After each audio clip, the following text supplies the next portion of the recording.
کہ مت کہو یہ بات کہ صحابہ کی توہین پر سزائے موت، یہ بات عقل مندی نہیں ہے. ہم بھی صحابہ کو مانتے ہیں، لیکن یہ بات نہ کہو کہ کسی صحابی کی توہین پر سزائے موت، یہ عقل مندی کا تقاضا نہیں ہے. مت کہو یہ بات، اس لیے کہ پھر سوال اٹھ سکتا ہے کہ صحابی جو پیغمبر کا ساتھی ہے، پیغمبر کا ماننے والا ہے، پیغمبر کا خادم ہے، اس کی توہین پر سزائے موت تو جو نفس رسول ہو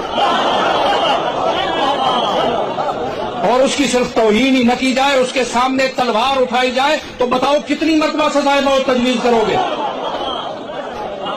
میں نے ان کو سکھایا اور روکا. یہ بڑی لمبی داستان ہے، 25-27 سال کے عرصہ گزرا ہم نے سب چیزوں کو. اور یہ جو قانون ہے، اس قسم کے جو قوانین تھے جس کی میں بات کر رہا ہوں، اس کو ہم نے پارلیمنٹ سے رد کرا کر ردی کی ٹوکری میں پھینکوایا.